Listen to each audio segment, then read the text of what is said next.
오늘 계속 사사기를 이어서 보면서 여호수아가 죽은 후에 이스라엘 백성들의 영적 상태가 어땠는가, 참담했다는 것을 우리가 알게 되죠. 그래서 왜 그렇게 그들의 그 여호수아 사후에 이스라엘 백성들이 참담해졌는가라고 보면 결국 그들이 하나님을 버리고 우상을 끌어안았기 때문에 그랬다라는 것을 우리가 알 수가 있죠. 자, 여호수아 시대 때 그렇게 신실했던 신앙이었는데 어떻게 그 한 세대 지나고 다음 세대에 갑자기 불신앙으로 급격하게 주저앉게 됐는가? 자, 오늘 본문은 그렇게 이야기합니다. 젊은 세대들이 여호와를 알지 못했다, 이렇게 이야기합니다. 성경은. 그리고 주님이 그들을 위해서 행하셨던 그 일들을 알지 못했다. 그래서 급격하게 추락하게 됐다라고 이야기합니다. 그러니까 아는 것과 모르는 것의 차이는 엄청 크다는 것을 우리가 알 수가 있습니다. 그래서 오늘 사사기 2장 10절의 말씀에 보면 그렇게 말씀합니다. 그 세대 사람들도 다 그 조상들에게 돌아갔고 그 후에 일어난 다른 세대에는 여호와를 알지 못하며 여호와께서 이스라엘을 위하여 행하신 일도 알지 못하였더라. 하나님이 하신 일들, 하나님의 은혜를 알던 세대가 죽고 난 이후에 그 다음 세대는 어땠냐 하면 그 후에 일어난 세대들은 여호와를 알지 못했다라고 이야기하고 하나님이 이스라엘을 위해서 하신 일들을 알지 못했다, 이렇게 이야기합니다. 자, 그래서 보면 그들의 조상이 경험했던 하나님의 영광스러운 구원을 기억하지 못하는 그러한 기억 상실증이 그들에게 뭘 낳게 했냐면 배교라고 하는 결과를 낳게 한 것이죠. 하나님을 떠나는 그러한 결과를 낳게 한 겁니다. 자, 우리가 이 이야기를 통해서 구원자 하나님이 자기 백성들에게 그 신실하심을 상기시키는 말씀들을 우리가 한번 찾아보면 말씀은 주로 이렇게 시작합니다. 하나님의 신실하심을 백성들에게 상기시키실 때 뭐라고 말씀하시냐면 출애굽기 20장 2절의 말씀에 보면 나는 너를 애굽 땅 종되었던 집에서 인도하여 낸 내 하나님 여호와니라, 이렇게 말씀합니다. 그리고 민수기 15장 41절의 말씀에도 보면 뭐라고 말하냐면 나는 여호와 너의 하나님이라, 나는 너희의 하나님이 되려고 너희를 애굽 땅에서 인도해 내었느니라, 나는 여호와 너희의 하나님이니라. 하나님은 하나님의 신실하심을 나타낼 때에 그 백성들에게 강조하실 때 뭐라고 말씀하셨어요? 나는, 이렇게 나는. 내가 누군지 너희들 아냐? 내가 누군데? 오늘 사람들 만나면 조금 그 동네에서 좀 말빨집 있는 사람들 만나면 그러잖아요. 야, 내가 한마디 하면 이렇게 내가 누군데 이렇게 이야기하잖아요. 마찬가지로 하나님께서 우리 인생들을 향해서 뭐라고 말씀하시냐면 나는, 이렇게 말씀하십니다. 내가 누구냐? 너희가 기억하는 나는 누구냐? 여러분 한번 물어보겠습니다. 여러분들이 기억하는 하나님은 누구십니까? 나의 하나님, 나한테 뭘 하신 하나님이십니까? 구원, 거기까지밖에 모르죠. 구원. 나에게 하나님은 어떤 하나님이냐 하면 내 인생의 모든 부분을 정말 시시콜콜하게 다 간섭하시는 분이십니다. 내가 힘들고 어려울 때도 하나님은 나와 함께 하시고 내가 즐겁고 평안할 때도 하나님은 나와 함께 하시는 하나님입니다. 그래서 하나님 우리에게 뭐라고 말하냐면 나는 너의 그 어떤 순간에도 함께 할 것이다. 그래서 나는 너의 하나님이 될 것이다, 이렇게 말씀하시는 거죠. 여러분, 하나님이 우리에게 나는 너희의 하나님이라 이렇게 말씀하시는데 우리는 그 하나님이 어떤 일을 하셨는지를 자꾸만 잊어버린다는 것입니다. 이게 뭐예요? 영적 기억 상실이라 이렇게 이야기합니다. 다 잃어버려도 좋은데 근데 부분적인 것들만 잃어버릴 때도 있습니다. 근데 여러분, 죄와 관련된 우리의 싸움은 어디에서부터 시작되냐면 주로 하나님이 누구시며 우리를 위해 어떤 일을 하셨는지를 잊어버릴 때부터 우리는 죄와 싸우는 거예요. 유혹이 우리가 세상을 살아갈 때에 세상이 우리를 유혹하는 가장 핵심은 뭐냐면 내가 하나님의 존재를 잊어버리기 시작할 때 나를 유혹하는 거예요. 나를 넘어뜨리는 거예요. 여러분들이 잘 한번 생각해 보세요. 여러분들이 하나님의 존재를 알고 하나님께서 내게 어떤 분인지를 알고 나는 너희 하나님이라 말씀하신 그 하나님의 존재가 내 안에 각인되어져 있고 나와 함께 하고 있는 하나님이라는 사실을 여러분들이 인정하면서 그 하나님과 손을 잡고 걸어가고 있다면 세상이 어떤 유혹을 해온다 할지라도 그 하나님 때문에 우리를 흔들릴 수 없다는 것입니다. 그런데 우리가 세상의 유혹으로부터 흔들리는 건 뭐냐면 하나님의 존재에 대해서 기억이 희미해지기 시작할 때. 여호수아의 후손이 어쩌다가 우상 숭배하는 길로 갔습니까? 하나님을 잊어버렸기 때문에.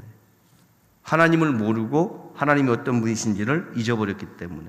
그냥 불과 한 세대 만에 이 젊은 세대들이 하나님이 하신 일을 다 잊어버린 거예요. 자, 그러면 이 이야기의 핵심이 이 핵심이. 우리가 좀 알고 가야 될 이 이야기에 대한 핵심을 우리가 좀 짚고 가야 됩니다. 뭐예요? 자, 이 이야기의 핵심은, 지금까지 한 이야기의 핵심은 뭐냐면, 하나님께 대한 신실함이라고 하는 것은 유전자를 통해서 대대로 이어지는 게 아니라는 걸 이야기하는 거예요. 자, 목사의 유전자를 가지고 있어서 우리의 자녀들에게 신앙에 대해서 아무것도 가르치지 않았는데 걔들이 신앙의 길로 그냥 들어왔다? 아니요, 그럴 수 없습니다. 유전자는 우리를 신앙인의 길로 인도하지 않습니다. 오늘 하는 이야기가 그겁니다.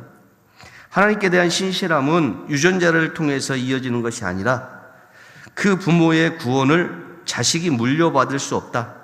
내 구원을 내 자녀에게 내가 물려줄 수 없다. 다만 어떻게 해야 돼요? 우리는 하나님을 아는 지식을 다음 세대에 뭐 해야 된다? 전해야 된다. 여호수아 다음 세대에 이들이 하나님을 잊어버린 이유는 뭐냐면 여호수아 시대의 사람들이 그 다음 세대에게 하나님을 알려주지 않았기 때문이에요. 신앙을 물려주지 않았기 때문이에요. 자, 이스라엘이 당시 하나님이 무슨 일을 하셨는지 알지 못했다는 것이 아니라 뭘 의미하냐면 그들이 하나님을 인격적으로 만나지 못했다는 이야기를 하는 것입니다. 여기서 안다는 것은 하나님에 대해서 구체적으로 아는 지식을 말하는데 정보를 전달해서 안다라고 하는 것이 아니라 구체적으로 안다는 것은 인격적으로 내가 하나님을 만나는 것입니다. 하나님이 어떤 분이신지를 내가 만나보고 아는 것이죠.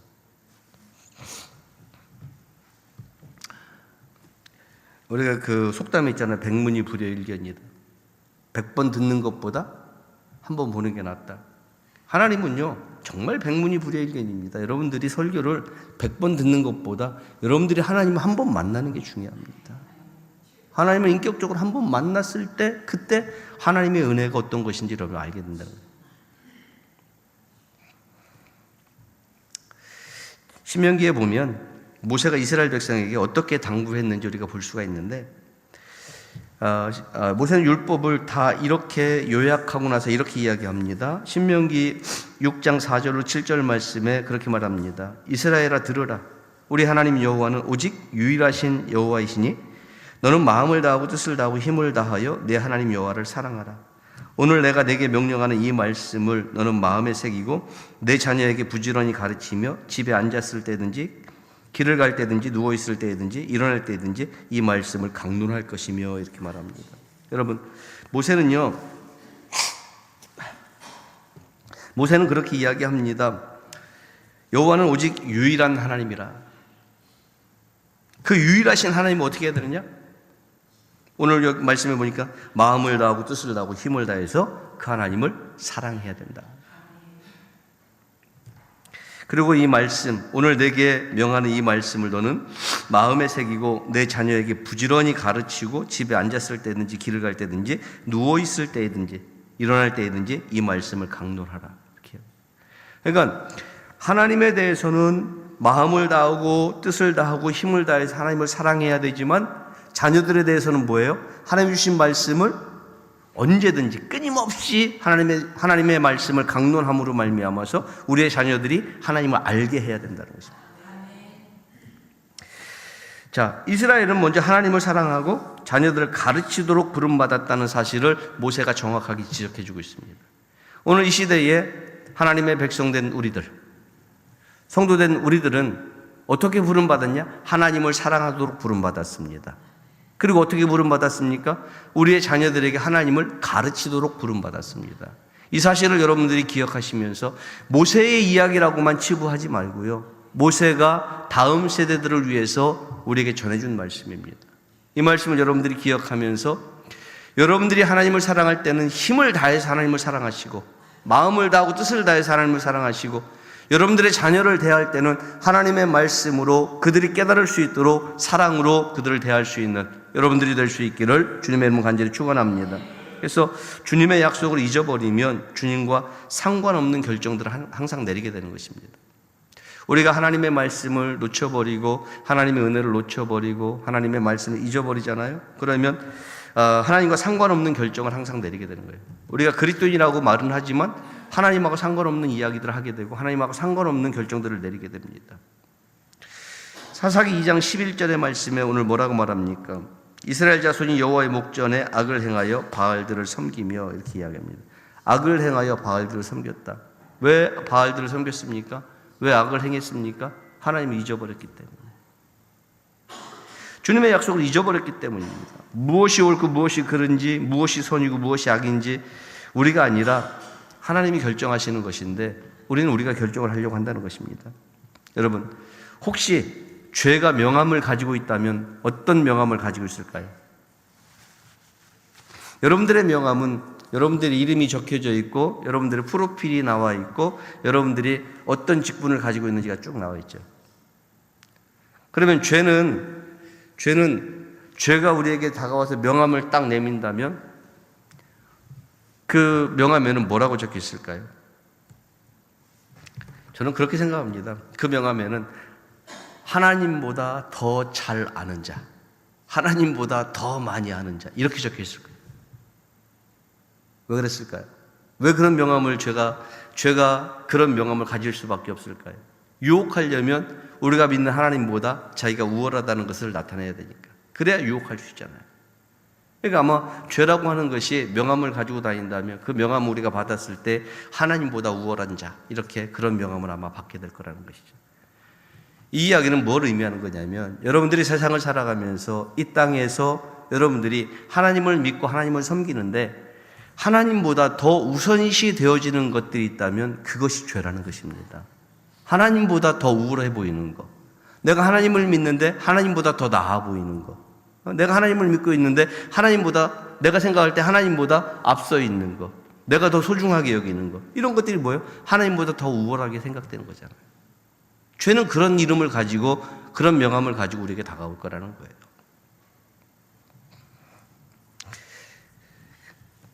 하나님보다 더 잘 아는 자, 더 우월한 자. 사사기에서 가장 유명한 구절은 아마 마지막 구절일 거예요. 사사기 21장 25절의 말씀이 가장 유명한 구절이에요. 우리 같이 한번 읽어봅시다. 시작. 그때에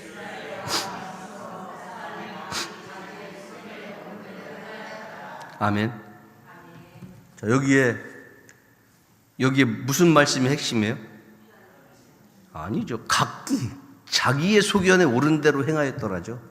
그러잖아요. 이게 유명한 거예요. 왜 각기 자기의 소견에 옳은 대로 행했을까요? 하나님의 뜻이 무엇인지 모르니까.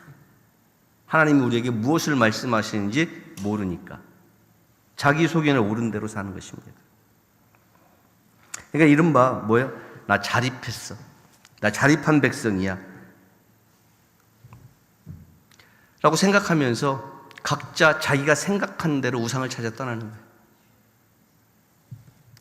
주위에 있는 백성들은 그 백성들의 그 신들 중에서 새로운 숭배 대상을 찾으면서 하나님을 잊어버렸으니까 새로운 숭배 대상을 찾으면서 각자 자기의 소견에 오른 대로, 자기의 생각이 옳은 대로 내가 맞다라고 생각하고 그렇게 찾아가는 것입니다. 사사기 2장 12절의 말씀에 보면 그렇게 말씀합니다. 애굽 땅에서 그들을 인도하여 내신 그들의 조상들의 하나님 여호와를 버리고 다른 신들 곧 그들의 주위에 있는 백성의 신들을 따라 그들에게 절하며 여호와를 진노하게 하였으되 그들의 조상들의 하나님 여호와를 버렸다. 그리고 어떻게 했어요? 다른 신들 곧 그 주위에 있는 백성의 신들을 따라갔다. 그리고 그들을 섬겼다. 그래서 결과는 뭐예요? 하나님이 진노하셨다. 이렇게 말씀합니다. 지금 이스라엘 백성들은 하나님께서 그들을 거룩한 백성으로 삼기 위해서 세상으로 불러내셨다는 사실을 잊고 있는 거예요. 애굽 땅에서 그들을 불러내실 때에 하나님의 약속은 뭐예요? 그들을 거룩한 백성 삼겠다는 것입니다. 거룩한 백성. 그런데 그 사실을 잊어버리고 영적 기억 상실에 빠져 있는 것이죠. 자, 이스라엘 백성의 문제는 뭐냐면 그들의 예배가 멈췄다는 데 있는 것이 아닙니다. 그들의 예배는 계속됐습니다. 하나님을 향해서가 아니라 우상들을 향해서 그들이 드리는 제사는 계속됐다는 것입니다. 멈추지 않았어요. 그들의 예배가 멈췄다는 데 있는 것이 아니라 하나님 대신 다른 것들에게 예배하기 시작했다는 것입니다. 이게 이스라엘 백성들의 문제인 것이죠. 죄라고 하는 것은 단순히 멈춤의 문제가 아니라 무슨 문제냐면 배교의 문제인 거예요. 내가 예배를 멈췄느냐? 그게 아니라 내가 예배를 계속 드리고 있는데 그 예배의 대상이 바뀌었느냐의 문제인 거예요.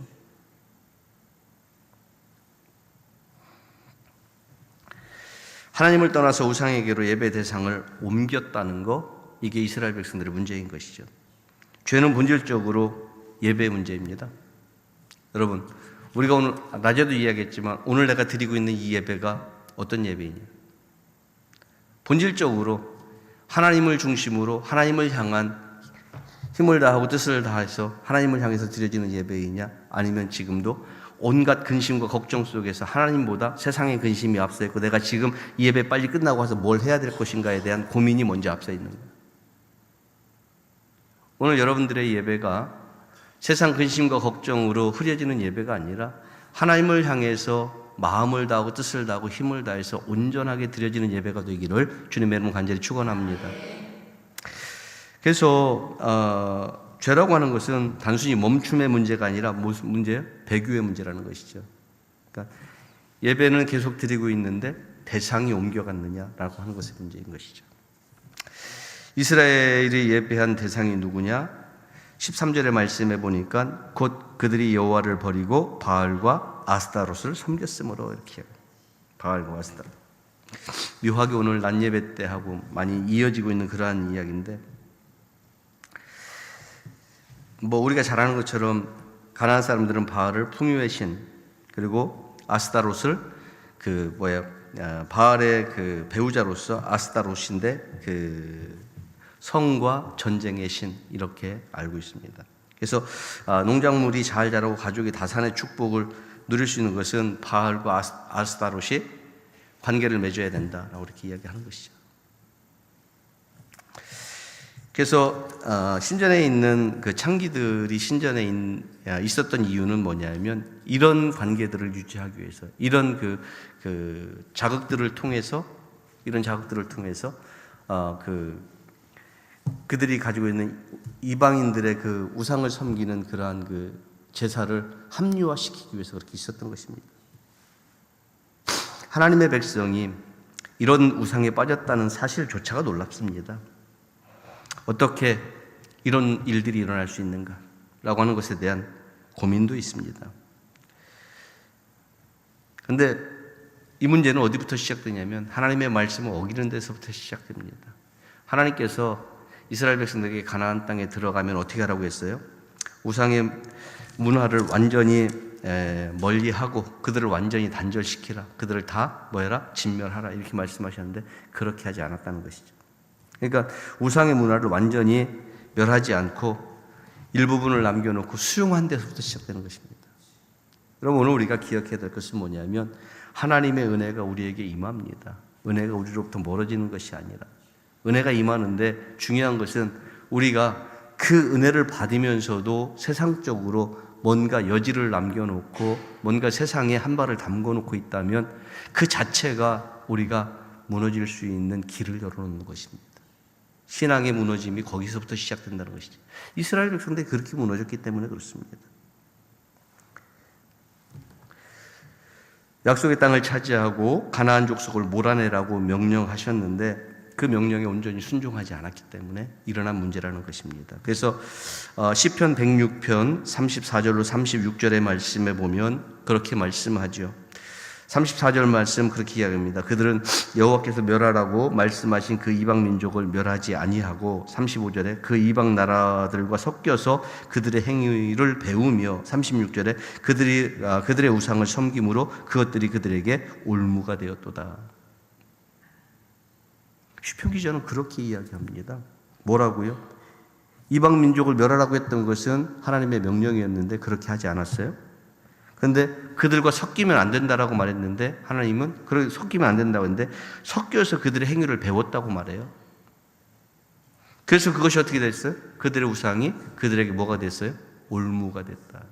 올무.